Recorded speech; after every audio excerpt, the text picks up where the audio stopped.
نبی کریم علیہ السلام نماز پڑھا رہے تھے، ظہر کی نماز تھی یا عصر کی نماز تھی، صحیح مسلم میں موجود ہے۔ حضرت ابو ہریرہ فرماتے ہیں نماز پڑھاتے پڑھاتے نبی پاک نے قدم آگے کیا، نماز پڑھاتے پڑھاتے قدم آگے کیا اور یوں ہاتھ اٹھایا پھر واپس کر لیا۔ اب نماز پڑھ کے نا تو سلام پھیرا تو صحابہ عرض کرنے لگے یا رسول اللہ صلی اللہ علیہ وسلم وہ نماز میں پیر بھی آگے کیا تو ہاتھ بھی اٹھایا، تو وجہ کیا تھی؟ پہلا سوال تو یہ ہے کہ آپ لوگ نماز پڑھ رہے تھے یا حضور کو دیکھ رہے تھے؟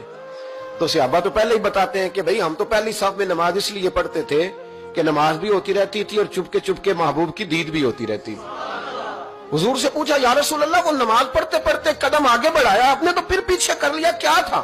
اور ہاتھ اٹھایا تو پھر آپ نے نیچے کر لیا۔ تو نبی کریم فرمانے لگے نماز پڑھاتے پڑھاتے جب میں نے کہا نا سمیع اللہ لمن حمیدہ، اچانک میری نظر اٹھی تو جنت میں چلی گئی، نظر اٹھی تو جنت میں، تیرے لیے 2-4 قدم عرش بری ہے۔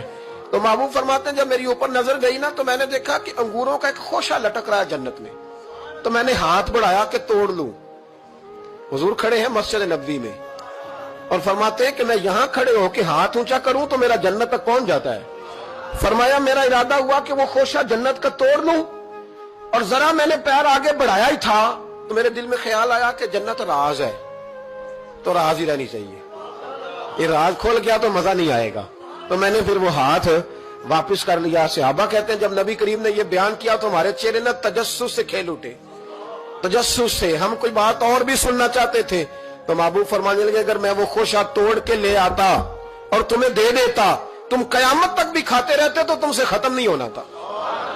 یہ صحیح مسلم کی حدیث ہے۔ او بھائی میرے رسول کریم کے واقعہ معراج پہ شکوہ کرنا، کہنا سمجھ میں نہیں آتی کیسے گئے تھے، تو جو چاہے تو ہر شب ہو مثال شب اسرا، اس لیے کہ تیرے لیے 2-4 قدم